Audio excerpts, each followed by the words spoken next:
Okay, everybody, we have someone so interesting today, and I have been dying to have this conversation for so long because it is an important conversation. It is a super prevalent subject, and I wanted to make sure that we had the right person on so that we can give you guys the best knowledge out there. I want to welcome my guest, Cory Ruth, to the show. Welcome, Cory. Hello. Thank you. Thank you for having me. I'm very excited to chat today. I think there's a lot of good stuff we're going to cover. There's definitely so much to cover, and I don't know how we're going to get through everything, but we're going to try our best to give you guys a really good understanding of this subject of PCOS and have you guys walk away with, how to look out for it, things that you can do to prevent it. We're going to talk about common symptoms and side effects. We're going to talk about medication related to PCOS and, of course, diet and different remedies, which is obviously your specialty. So, Cory, if you can just start off by telling everybody a little bit about you and your background and what made you become this PCOS expert with this amazing platform that you have? Sure. Yeah. So I am a registered dietitian. So basically, we are sort of the experts in food and nutrition. And I started in that, and I was always interested in women's health and hormone health. I did a lot of work when I got my master's in that area. Whenever we got to do projects or any kind of anytime we got to deviate from like our textbook and we're just kind of standard typical dietetic stuff, I was always wanting to go towards things that relate to women's health and our hormones. And then I do have PCOS myself, which is polycystic ovary syndrome. And so after I started my own business, I thought, okay, the number one thing that I'm not going to get into is PCOS because it's so complicated and there's so much that we don't understand fully. And then once I thought about it, and after kind of thinking about all the experiences that I have had just having PCOS and going to the doctor and not getting the support and the care that I need, there's a huge connection between what we're eating, how we're eating, and PCOS. So I thought, okay, I kind of am the perfect person because not only do I have personal experience with this condition for years, I am a dietitian and I have a master in nutritional science. So yeah, I kind of bridge the two together and it's just been an amazing journey. I'm so grateful to be in this space because it is so needed.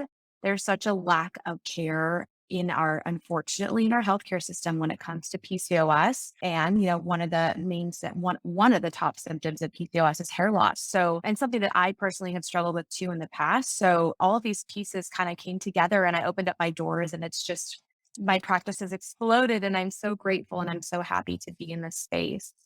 It's such a necessary specialty, and I think it says a lot that you didn't wanna go near it because you knew how complicated it was, and then Yeah. you recognized the potential in bettering your Mhm. diet and how useful that was. So, Mhm. what a better way to come to wanna really focus on something instead of running away from it, just, like, fully embracing Mhm. it.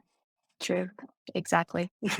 Yes. So tell us a little bit about let's just get to the foundation of PCOS. Sure. What is it exactly? Yeah. So, first of all, a couple stats just estimate that about 10 to 15% of women have PCOS, and a lot of women go undiagnosed for reasons that we can get into. But I guess just one of them being that it is so complex and it really can look different on everyone. So, my PCOS might look different from, the woman next to me in the same room who also has the same diagnosis, which makes it even more trickier to navigate and understand. It's the leading cause of infertility, which is also really interesting. And it's the most common condition in the entire world. So, a few stats there. And like I said, it stands for polycystic ovary syndrome. So, in order to be diagnosed with PCOS, you have to meet two out of three criteria, which means that you don't meet all of that, right? So, one of the criteria, the diagnostic criteria, are irregular periods. And if we talk about defining that, it could be anywhere like most normal cycles are around 21 to 35 days ish. And you can count on them coming regularly, right? They show up on a kind of cyclical basis. Oftentimes with PCOS, women will have no period, will get bleeding all the time, just random spotting, random bleeding, or it just comes very irregularly. Like it'll come every 17 days and then 85 and then 55. So there's no clear pattern. So that's one of the criteria. Another is either physical symptoms or clinical elevations in androgen levels, which are our male sex hormones. The most common one that we know of is testosterone. So those elevations in androgen levels can cause hair loss. It can also cause facial and body hair growth. It can cause acne. It can make it harder to lose weight and maintain weight loss. So there's different factors there. And then the last one this is the most confusing one, but polycystic ovaries. So the only way to be diagnosed with that is if you go to get a pelvic ultrasound. And what those are, these are not cysts is kind of a misnomer, right? Because these are not the cysts that can burst and cause pain. Like we hear about women, oh, I had a grapefruit sized cyst and it ruptured. That's different. You can have that and have PCOS, but that's a totally separate thing. Polycystic ovaries are basically where our little follicles, which are what hold our eggs when we ovulate, they're just trying to all develop at once, and none of them are maturing and developing on time. So they look like a little string of pearls on an ultrasound. So that's how to be diagnosed with PCOS. There's a huge blood sugar and insulin connection as well, but it's not a requirement. So that's so interesting, right? So all these different like symptoms. And I think what's interesting is that at the same time that it can cause hair loss, it can cause increase in facial hair, right? That's like really confusing because it's two like opposing things, but both related with the hair growth system. So that's interesting. And then like irregular periods, which you said, can vary, right? It can mean different things.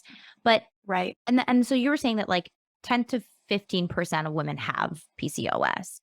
And then how many Mhm. were you saying that go like misdiagnosed or undiagnosed? I don't know the exact stat on that. There probably is out there. I don't know it, and it changes Yeah. too. But what we do know that many women don't get the diagnosis that they need. Right. Cause and then couldn't it also be in the opposite end where women are getting diagnosed incorrectly with PCOS? So sometimes we see that. Sometimes we see that, especially when I see that in younger women, like women who are 16, if their periods are irregular. Well, they just started menstruating a year ago. So their cycles are going to take some time to regulate. Yeah. So I see a lot of diagnoses that happen at 14, 15. And then later, when women are in their 30s, they're like, wait a minute, Corey, I don't meet any criteria for PCOS. Do I have PCOS? I'm like, when were you diagnosed? Oh, when I was 14. It's like, okay, you probably don't. Wow. Yeah. And then also, if you take birth control for a long time, it can take a while for cycles to regulate and symptoms to kind of come back or ebb or flow. So sometimes women are given a PCOS diagnosis immediately after coming off birth control, and that's not always, what's actually happening. So yeah, those can happen.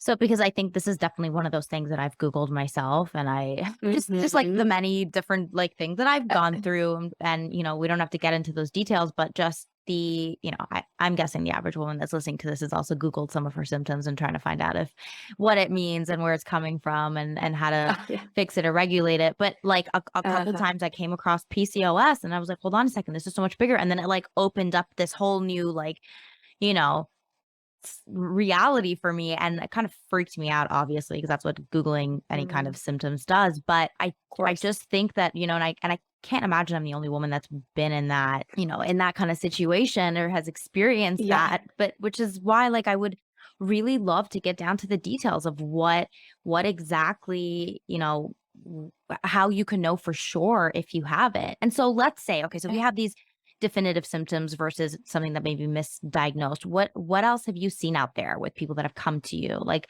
maybe what can help the listeners to better just understand themselves if they have it or not.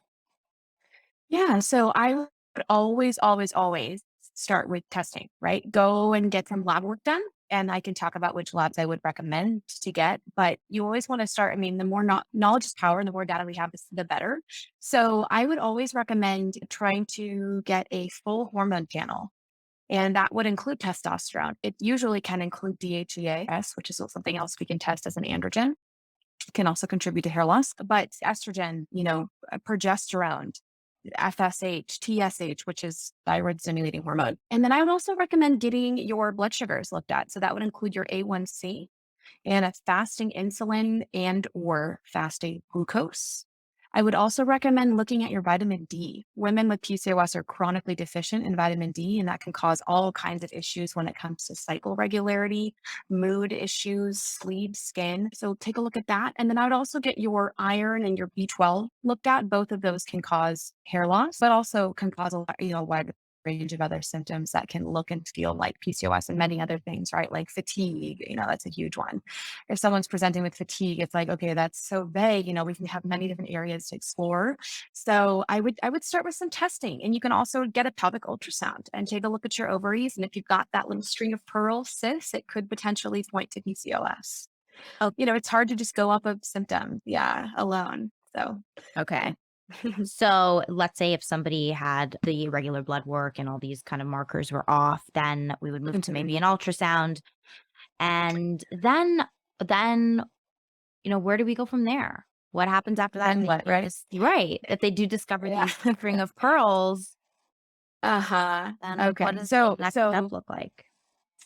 great question. And that's why I opened my practice because tips. Sorry, the tattoo that my daughter put on my hand. I Great. just saw that. I'm Um, like, yeah, it looks like a smushed cupcake. Okay, cool.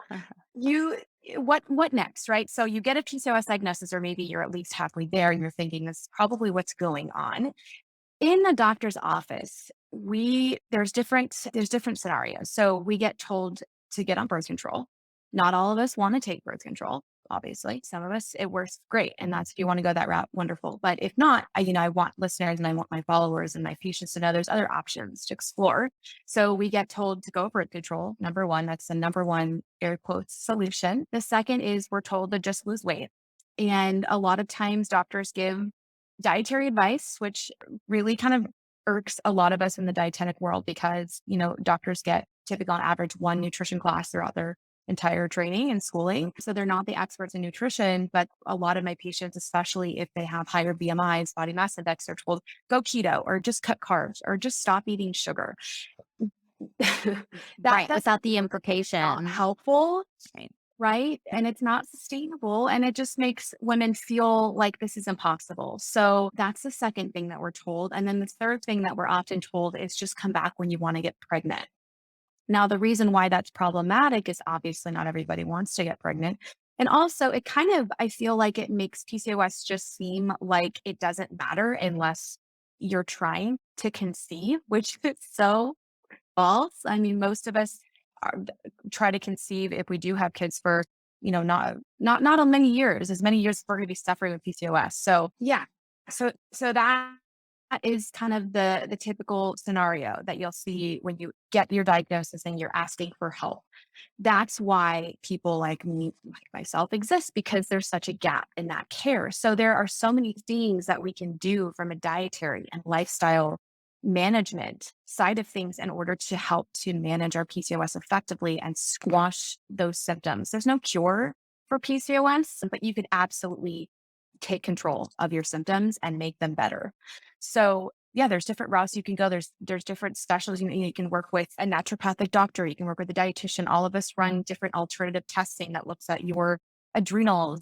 There's all kinds of testing that you can also do to kind of dive in deeper if you're looking at your labs like this doesn't make too much sense to me, or I feel like I want to dive deeper. There's other testing we can do, but there's so many things from, like I said, like as food and dietary management, lifestyle management when it Right. comes to stress, exercise, gut health, sleep, endocrine disrupting chemicals, all these things that we can do to kind of effectively manage our PCOS. I think it's so sad that the doctor would kind of chalk up the three solutions to what Yeah. you mentioned, or birth control, lose weight, or just like come back when you're pregnant, like as if women are supposed Mhm. to be dealing with these symptoms and issues. Like Right. that's the conversation I just can't wait for it to disappear, is that like you're Yeah. supposed to have like these symptoms, or like facial hair Right. is normal if it comes out of nowhere, or menstruation like cramps, or Yeah.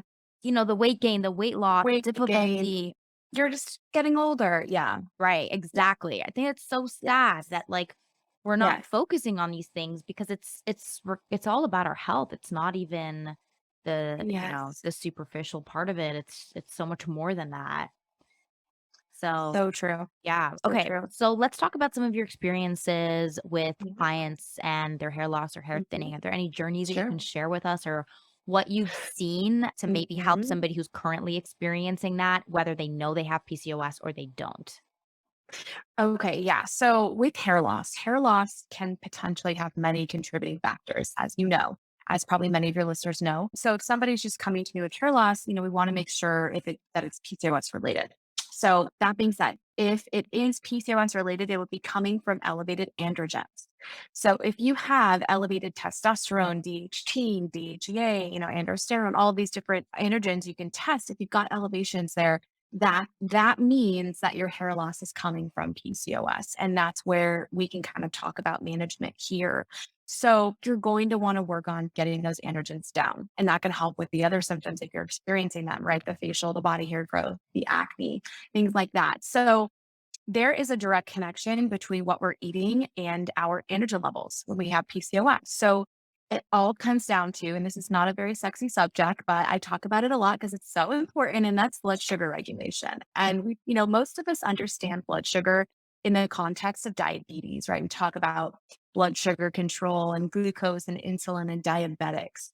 Blood sugar management is actually extremely important for women and our hormones. It has a lot to do. There's a huge connection between what our hormones, our sex hormones are doing and our blood sugar control. So, two things: blood sugar management, when our blood sugar is not as regulated as it could be, should be, it actually sends messages down to our ovaries if we have PCOS to pump out more androgens. And that makes our symptoms worse, right? So, if we're not working on blood sugar control and management, our androgens can potentially be raging and our hair loss could be happening more and more, hair shedding, thinning, hair loss, no regrowth, blah, blah, blah, blah. So the other piece with blood sugar is to cortisol. When our blood sugar is all over the place, it's a stressor on the body. The body has to work overtime to regulate it. And that stress can basically increase our cortisol, which is our stress hormone. And as we know, stress can make hair loss worse. So you really want to focus on your diet when you have PCOS in order to better your symptoms. There's different things, that we talk about in my practice as far as blood sugar control. Obviously, I could talk for like 9 years about that, but just to kind of condense, we really want to focus a lot on protein and fiber, and we want to focus less on carbohydrate intake. That's not to say carbs are bad and cut them out, because we still need them. But I think the way that our food system has kind of shifted it's very carb centric. We eat a lot of carbohydrates, and almost every single time I work with a client or I have a program member tracking their diet and their macros, they're always shocked at how many carbs they're eating and they didn't realize it. So that's really something you want to drill down and prioritize, because that protein and that fiber is going to make your blood sugar happy. Those are the two things that are going to make your blood sugar happy. Carbs are going to kind of, make it a little bit wackier. So you want to, if you're going to be doing carbs, you want to try to pick complex carbs, which means it has some fiber. So like that's the difference between white rice and brown rice, right? Brown rice has that fiber. White rice is stripped of that fiber. So if we eat the brown rice, our blood sugar is going to be happier. We can also combine our carbs with a protein or a fat, and that's going to help negate that blood sugar spike. So instead of, I'm also a big advocate of regular meals and snacks. So if we go a really long time without eating, like I have clients who skip breakfast, they don't have a morning snack, they go right to this huge lunch and then they're full and then they eat like a late big dinner when they get home from work and then they go to bed. Their blood sugar is basically like it drops and then it spikes up really high. It drops again, it spikes. And you've got these big peaks and valleys. Our blood sugar and our hormones are happier when our blood sugar is kind of steady Eddie. And if you're doing the regular smaller meals and regular snacks, it's going to be happier for control. So it's not about, eliminating food groups. It's not about taking out random foods. You know, we do a lot of work in gluten and dairy and soy and sugar and, what should we avoid and eliminate? The truth is, with PCOS, you don't have to eliminate anything. Everything can fit. It's just a matter of how much and when. So that's really the approach that I work from. And so the blood sugar control piece is really, really huge. Exercise can also really help to manage your blood sugar effectively. So a lot of us have shifted into more sedentary ways of life, like, right, especially with the pandemic and working from home and desk jobs. And it's just the way that our lifestyle is. So getting in some movement can be really helpful to stabilize your blood sugar and get those androgens down. There are specific things that can be helpful for lowering androgens when it comes to supplements. That's another huge piece. Yeah. We know that spearmint tea can be really helpful. It's kind of an anti-androgenic. It has anti-androgenic properties. So that's something that you can swap out your coffee for. Not all of it. I'm not going to be checking police, but some of it. And you could do spearmint Also, tea, and that just can help to lower those androgens. and Corey, like I tried drinking Yeah. tons of the mint tea, even like fresh mint tea. Would any kind of Uh-huh. mint tea help, or is it specific to spearmint? Do we know? Specifically spearmint. Yeah. Okay. Specifically spearmint, not peppermint. Yeah. Good question. Got it. Yeah. Okay. Cool. Yeah. Okay, So good that could to be know. helpful. And then, of course, supplements. There's tons out there Yeah. that can Yeah, help. let's talk about some supplements. I Mhm. love supplements. I take them every Yeah. single day. I have about Good for you. anywhere from 30 to 60 in the routine. It's kind Oh of my insane. I love it. I'm obsessed. It does me good. I've seen the differences and changes, so I'm all for it. What would you say are some of the Love it. top ones you would recommend for balancing Yeah. things out? Yeah. So, are we talking about hair loss specifically or just PCOS Well, or? it's PCOS specifically. Okay. Yeah. Sure. Yeah. So, supplements are one of the biggest mistakes I see people making is they'll DM me on Instagram and say, "Hey, like I want to lose weight and I have this helpful. What supplements should I take?" Supplements are one piece of the puzzle, right? Right. They're supportive and they can absolutely be integral, but they're still part of that puzzle. And there's many different pieces of the puzzle. So I want to just preface that, because we all want to just take a pill and make it better. I totally get that. I'm right there with you, but we have to consider them as supplementary pieces. So as far as PCOS goes, I love one of my top recommendations is something called Ovasitol. And that is a combination of two what we call like vitamin-like substances, inositols, in a specific ratio. And it really helps with blood sugar regulation. It really helps with androgen lowering properties. And it's also really great for egg quality if you are kind of in that fertility space. But Ovasitol is a wonderful supplement for PCOS. It's one of my top How do you recommendations. spell that? Yeah, it's Ovasitol. Yeah, Okay. it's kind of a funny name. And so would you take And that every then day? yes, yeah. And it's you can use it, it can sort of act very similar to metformin, which if you have PCOS, I guarantee you at some point your doctor has recommended metformin to you. Metformin is a blood sugar regulator, basically. And then that's it's very layman terms, but it can help with it. It's a diabetes medication, basically. So Ovasitol can kind of act as a natural alternative. I won't say substitute, but it can be really helpful in similar ways. Um, Interesting. Good to know. so androgen excess is something that, yeah. Mhm. Yeah, androgen excess is something that, especially with hair loss and PCOS or hair growth on the face or body or acne, you want to work on. And so there's two supplements that I created in my supplement line. I have a PCOS line. One of them is an androgen blocker. And that has been, I mean, this one and the other one have like a cult following because people love them so much. It's got zinc and saw palmetto and pygeum and nettles, and it's all helped to encourage lower androgen production.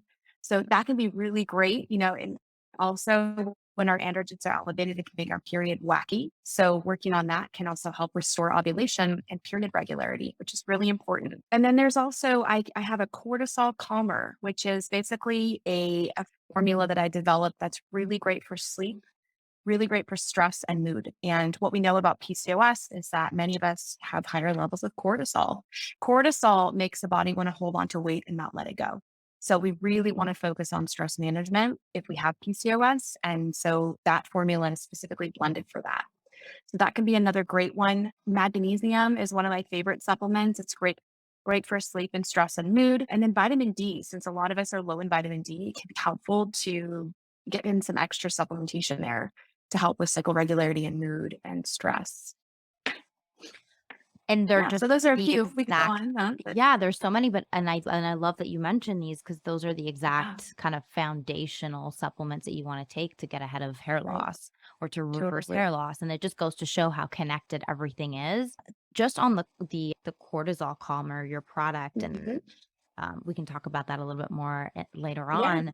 I sure. I just think, like, personally, I have, like, elevated levels of, cortisol for no reason. I would say I'm So a common. stressed out person, right? I wouldn't say I'm, like, feeling Right. stressed out. I work out, I eat well, I eat healthy, I feel pretty good. I feel, good levels of energy, like, overall, like, happy, kind of positive, and and all the good stuff, but yet, for some reason I get the blood work done and we still can't figure out why it's so elevated. And this goes back, right? So Mhm. my integrative specialist believes that it goes back to like childhood and like Yeah. and your environment and like all these things that have Mhm. programmed my body to just be under stress for no reason. Right. Mhm. And and so Overreact to stressors, yeah. right, and then overreact Mhm. maybe, but like Mhm. typically, like, I keep my cool, I keep my calm, I'm, like, not a reactive person Yeah, even, but still, like, my body's reacting like this, and I think that it's just a right. example of why, like, I like this cortisol calmer product you mentioned, because Mhm. we have this inflammation and stress happening inside us, and it's not about Right, something that's necessarily shown externally, but right. important to realize that maybe this is something for you and that maybe this can kind of help, on the inside Totally. out.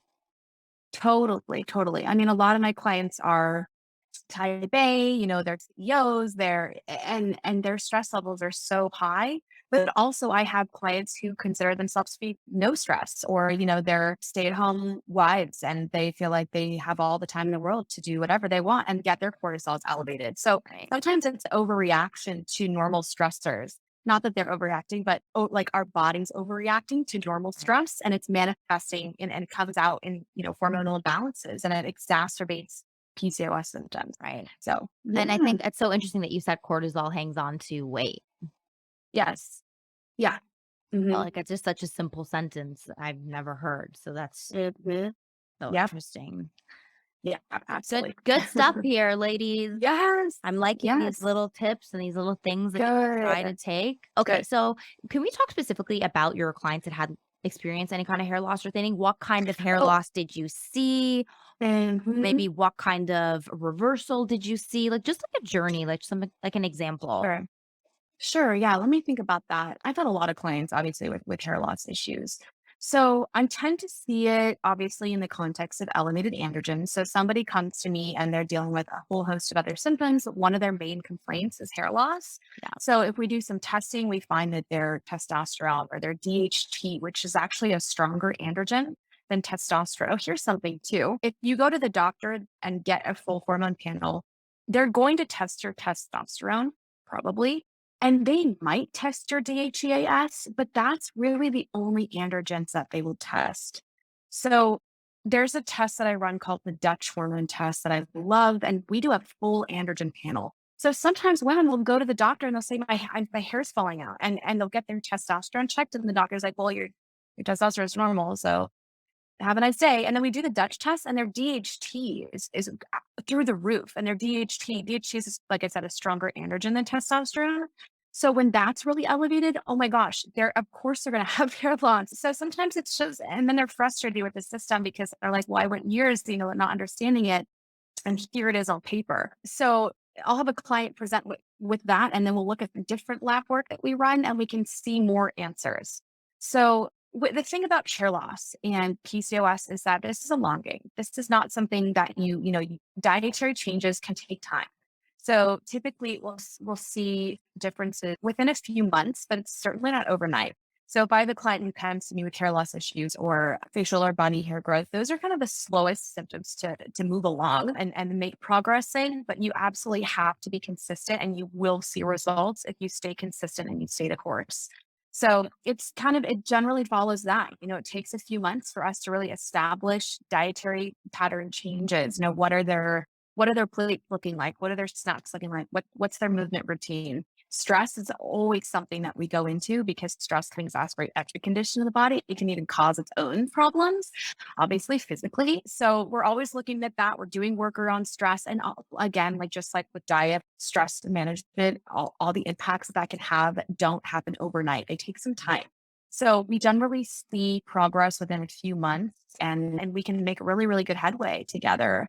But yeah, it's a long game. It's Yeah. patience and consistency. Are you getting people with, like, what kind of, like, hair loss specifically are you seeing? Are you seeing, like, diffuse? Are you seeing the thinning all over? Are you seeing more of the frontal hairline loss? Just really curious as to what you're seeing out there, because I don't speak to Yeah. people because of PCOS. I do speak to people that might Right. have it, but I'm just curious as to what angle you're kind of seeing or what you're noticing. That's an interesting question. If you Google PCOS hair loss, I Yeah. bet you'll see a lot of the male pattern hair loss because it Yeah. is due to elevated androgens, like Right. right here. But honestly, I see all kinds. I see all kinds. Right. So I've seen that. I've seen just all over thinning. I've seen all over loss. I mean, I've seen a whole range. But I've Yeah. also been doing this for a very long time. So maybe I've just been exposed to a lot. I don't know. Dr. Oh, Google is one thing, but right. yeah.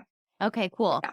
So let's talk about kind of what you've seen as of late. What are some more common symptoms that we're seeing today, or what do we find maybe younger women are experiencing? Mm. Kind of what's changing? Like what are more people dealing with today than before?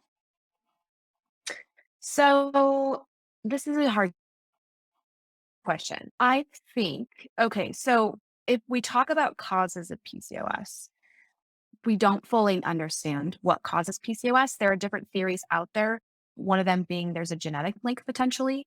One of them being there's a link to inflammation. There's all kinds of these theories, but we don't have one concrete answer, definitive answer. So there are things that can exacerbate PCOS. And I want to make it clear that this is not the cause of PCOS, but it can exacerbate your PCOS. One of them is stress, obviously. And I think that we're more stressed than ever, especially, running lab work before the pandemic and after. I do see more adrenal issues. I mean, at the time of the pandemic, I had a lot of clients. Obviously, I work with women who were moms and they had 2 and 3 year olds at home running around. They were working full time. I can't imagine that. It's so hard. So I saw a lot more adrenal and stress issues. Hence, I saw more PCOS problems. The other thing that I do see, and this is just what's out there, is a higher weight for some of us can exacerbate PCOS symptoms. I know personally, my PCOS was at its worst when I was at my highest body weight. I was about 50 pounds heavier than I am now, and it was raging. So we do see that. We do have research that a higher body weight can exacerbate, not cause, but exacerbate PCOS symptoms. So I think too, as just kind of our bodies change, right? We do have, if we look at the average BMI now versus 30, 40 years ago, we might see worsened PCOS symptoms potentially because of that. And everybody's different, but that is something to look at too, which is interesting. So I Okay, so think we're maybe seeing those higher, two would like be my best elevated levels of answer stress. for that. Great. So we're seeing Uh-huh. elevated levels of stress. We're seeing, weight gain related kind of Mhm. symptoms. Right. Okay. So I mean, it's interesting too, like pre and post COVID though, Mhm. Right. noticing, Totally. noticing these sorts of changes, which says so much. And just I know. how much we're like a product of our environment. Yes, absolutely, 100% we are. Okay, so let's talk about your thoughts on medications for PCOS. Let's talk about that for Yeah, a second. My approach is sure. no medications as much as I can possibly avoid it in life. I Mhm, don't take any prescription medications. Thankfully, I don't have to. I have no reason to. I know that mhm, at times, there are no other options and they can really help people in such a great way. But what are your thoughts on right. medications? Are you for them? Do you help people get off them? Are there ones you like, ones you avoid? Mhm. Yeah, good question. So I think the 2 main medications that I see with PCOS are metformin. Actually, there's 3: metformin, spironolactone, and birth control. So I mean, I come from a clinical background, so my mindset is always whatever helps you and what helps you feel good. But I also want women to know that there are alternatives to these, and that you don't have to take them. So if we go to the doctor and we're really, dealing with difficult PCOS symptoms, we don't have to take that if we don't want to. There's other things we can do. So I'll support whatever route clients or my program members want to go, but some of them do have side effects, right? Metformin can cause really harsh digestive issues, and that can be really detrimental for your everyday life. If you're running to the bathroom all the time, it's not fun. So, if women want to get off that, then I'll absolutely support that. And then birth control obviously has a whole host of side effects, and it really varies per person.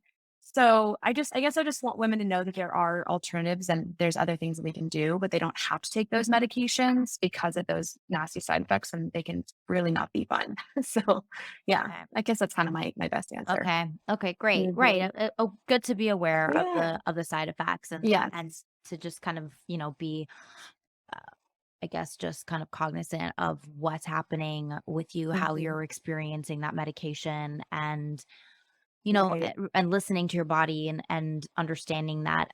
I always say this, like, a slight change is something you should pay attention to, even. If Mhm. something is slightly Mhm. off or you don't feel good, like, your body's always talking to you, just like our intuition's always talking to us. Yes. Our body's always talking to us.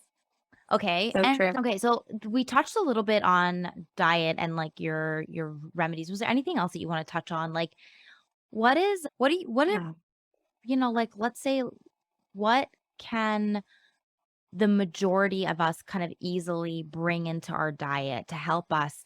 And I think that the Mhm. bigger conversation isn't even just applying to anyone who has PCOS, but just like Right. overall, hormone levels and stress levels. And so what Yeah. would you recommend that most of us can easily incorporate or cut out of our diets? Yeah. So I think starting with breakfast, if you're not somebody who eats breakfast, we always talk about as dietitians, it's the most important food of the day. But it really is because it can set the tone it can set the stage for how your blood sugar behaves the rest of the day. So if you're not somebody who does breakfast, my recommendation would just be do something real small, get some protein and fiber in. So if you can do, 15-ish grams of protein and 6 to 8 grams of fiber. That would be a great breakfast to kind of set your blood sugar off on the right foot. And it can be as small as like a hard boiled egg and half a piece of fruit or something like that. It doesn't have to be fancy or complex. And most of us don't have time for that anyway. So So what do you try to do now? get breakfast in. You're a mother of two. I recommend, yeah. You're a mother of two. Uh huh. So what does Yeah. your breakfast look like for you? Yeah. So I'll do something really easy. I have different kind of breakfasts in my rotation. I'll do a couple of fried eggs with some avocado or some sweet potato. I'll do some overnight oats and I'll prep that, in advance. But I always add protein to my oats. That Yeah. way, we How do kind you of like balance out the carb content. Love it. How Yeah. do you like to add protein to your oats? I'm curious. Oh, so the overnight oats, you just add it right in. You just stir it right in. Oh, like your protein Mhm. powder, you mean? Yes. Okay. Protein powder, yeah. But you can also do Greek yogurt. I love that in the morning too for breakfast. That's got a lot of protein and probiotics. And then you can add, nut butter or some fruit to it. So you can get that fire chia or flaxseed and get some sort of fiber in that way. All right. Yeah. Yeah, Hmm. I add like all of the above. Yeah. Good. Well, you know what's crazy? Like you talked about like having more regular meals throughout the day instead of like the one big meal in the start of the day and then Mm-hmm. the one big meal at night. And that's typically what I tend to do. So like I Hmm. know I have to kind of look out for that because I don't know how I like make it in the middle of the day without like eating anything, but just I have the biggest breakfast possible. Um Uh-huh. and then I try to not have such a heavy dinner. But yeah, there's like a big Yeah. gap in what I eat. Yes. So definitely gonna try to see, it's funny because, like, when you hear things from a different perspective, then, like, it's kind of like all I need to know. I'm like, "Oh, no, I don't wanna mess up my blood sugar regulation because that's gonna throw off my hormones, and then, like, it's gonna spike my cortisol levels," and you don't Oh, see yeah. them happening, but your body's still Right. functioning, so it's gonna do it regardless. Yes. Exactly. I know. Yeah. Yeah. Yeah, it's really hard with things like, yeah, if you're not getting regular testing like cortisol or, inflammatory markers, like, well, how do I know I'm on the right track? Right. But it's just listen to your body. If we know when something's off, we know when we're not feeling our best, and we know when we're feeling great. So pay attention to what you're doing when you're feeling great and when you're like not so great, and make some changes accordingly. Just listen. Your body's, giving you feedback all the time. Great. What would you say is the one thing in your diet that you've completely eliminated that maybe you had just like a few years ago, but you'll no longer kind of go to?